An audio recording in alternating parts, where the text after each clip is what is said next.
Welcome back to RealVacantLand.com. This is Luke Smith, and I've got another property I'd like to show you. Some more easy, cheap land. This one is in northern Arkansas. It's in the Ozark Mountains, and it's like my favorite. It's all kinds of fishing. There's fishing all over the place. So let's go to the computer and I'll show you what we have. So this one I'm asking $699. It's a little over a third of an acre, 0.37 acres, and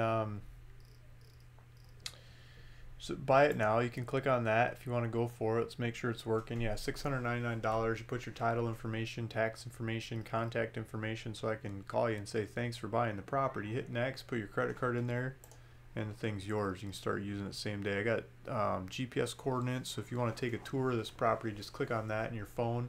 It'll give you driving directions to the property.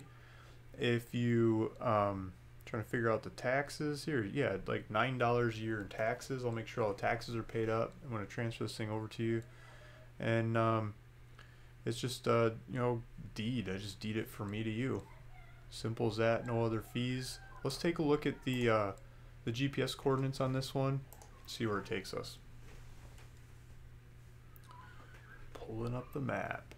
So we've got Walmart over here, Home Depot, Lowe's. This is Mountain Home, Arkansas. There's a bunch of supplies, groceries and hospital if you need that. If you're playing with a chainsaw or something and slip a little bit, do some custom eyebrow designs. If you hit a knot and the thing bounces while you're clearing your lot, don't do that. That makes a mess. I've seen that happen. So here's the U.S. Let's Michigan. I grew up here, and here's Florida, California. I'm living over here now. I've driven all over, like most all these roads, different trips, looking at different things. So here's the Ozarks. We're south of Kansas City, St. Louis, why can't I think, Memphis, Little Rock, Oklahoma City. So there's a bunch of good sized American towns around the area, but there's not a whole lot right here in the Ozarks. All the roads are they look like spaghetti you threw at the ceiling or something. They all go in different directions, and it's because there's hills, there's streams, there's water, there's lakes.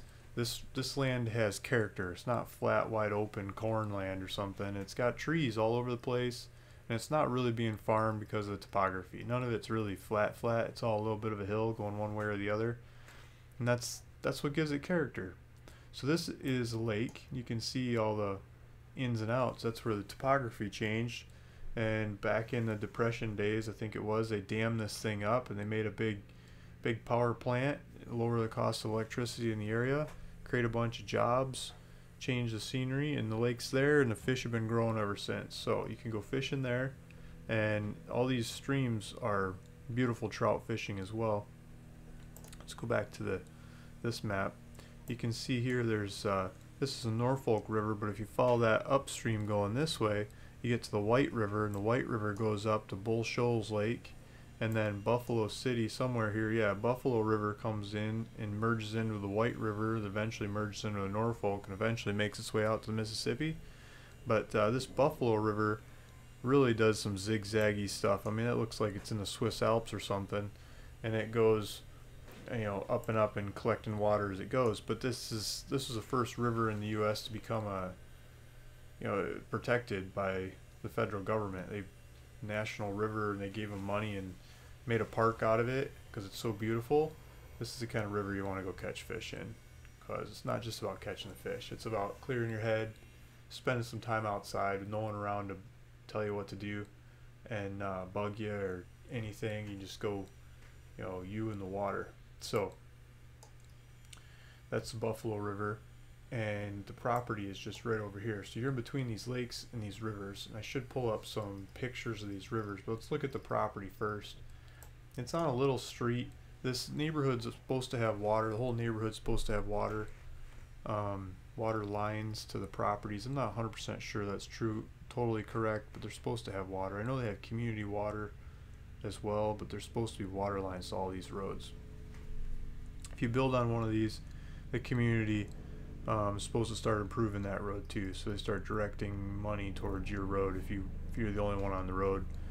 And so these roads are built a long time ago, and the neighborhood just never filled in. So basically, you go build a house out at the end of one of these roads like this lot is, Glen Drive or whatever. I mean, it basically becomes your private driveway going back and out. I mean, yeah, there's a house over here. You could take one of these routes out and around out to the main road. That's like your private driveway the whole way out and around there without owning it all and having to take care of it all.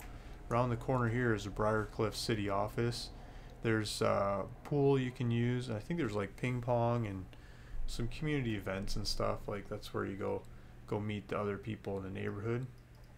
I think they charge $10 a year or something to actually use the pool, so it's not totally included, but it doesn't cost much either. I mean, I spend $11 to take the two kids and I to the pool here, and you know, every time you go, and I think that's $10 a year. I think it's the whole family. It's a pretty good deal. I doubt it's heated, so it's probably just certain times of the year it works, but it's for you to go figure out. So let's zoom back here into the property. So if you come out here and you go down this Glen Drive, take a look at the property.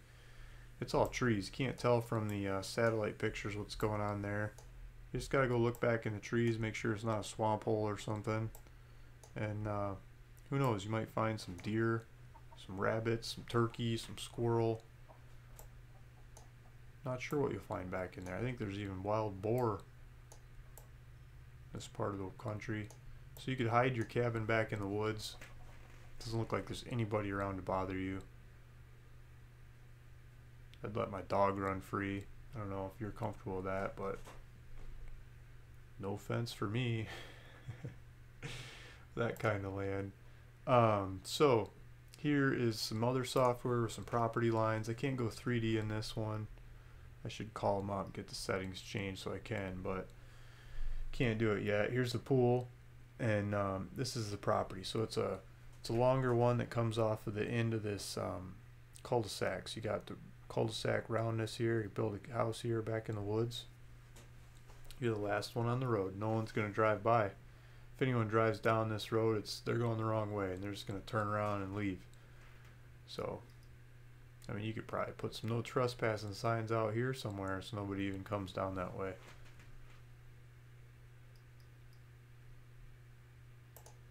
So I was looking up the area, and I like looking at Instagram. I never really had a reason before land deals, but trying to see what the area looks like and stuff. Instagram's a great way because people post pictures and they say where the picture is, and I think the software even does something about the location too. So if you just look up the location, you can see what kind of pictures people are taking location. This guy came up, Santao, and he's got these crazy looking fish. I mean, nice fish. He lives there in the area somewhere. He's drawing flies. Look at this, old tons of people liking his stuff. You know, some crazy awesome detailed flies. And he's catching some sweet looking fish with these things. I wonder how much time he spent before he caught that fish. It was like fish number 10 of the day, or this is the first one you caught that month, or what? I don't know, but he's got some good looking pictures.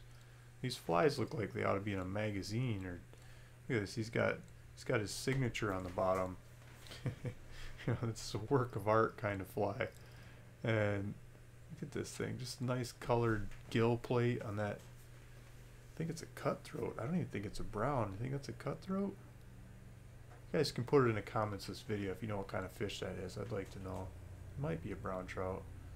This looks like a rainbow to me, but what do I know? Look at this water. Let's pull this one out. So here's a shot of the area.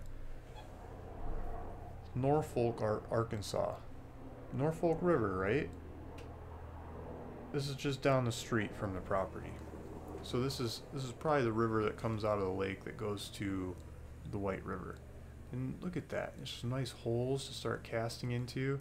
It doesn't look like beautiful rock to stand on. You might slip and go for a swim, but it sure looks like a sweet place to go cast into. I mean, you cast out here, let your fly drag along next to the water, see if some monster comes lurking out of that pool and grabs it. Probably sinking this time of year. There's no leaves on the trees, so you're probably sinking your flies in, not floating them, and seeing what you get, right? It's just beautiful. I don't know if you guys ever done fly fishing, but it looks like a nice setup. I mean, I'd be happy to catch something like this. This is nothing like the other monsters he was pulling out, but that looks like the river behind him. This fat, colorful stalker has a Taco Bell diet. Yeah. Looks like the kind of fish I'd just take a bite of. What kind of fish is that? Norfolk Cutty. Look at that. That is a cutthroat. I bet you that other one was a cutthroat too. Because it's got that color right there without the color all over the place. I just never caught a Norfolk cutthroat, so yeah. This guy's taking pictures of his clothes and everything. He's really proud of his setup. And it's probably overpaid for those poles. Some crazy fish this guy's catching with some crazy flies that he's tying too. It's a piece of art. It's not just fishing with worms and hooks and bobbers anymore. So look at that fish. Beautiful, beautiful fish. Let's go back to the property. This property is just, you know, not very far away from these rivers at all. Here's the property. Here's the lake. Let's straighten this out. Now I'm really upside down. Here's the property. Here's the stream they caught that fish in. Norfolk River right here. I mean, not very far away at all. So if that property's right for you, I'll put a link down below where you can go to it on my website. $699. You can check out with it, make it yours, take off with it, have fun with it. Maybe you send me a picture someday of the fish you're catching and the cabin you build on the property. I'd love to see it. And if you're looking for more videos like this, please hit the subscribe. Be much appreciated. I'll keep them coming. Luke Smith, ruralvacantland.com. Talk to you guys later.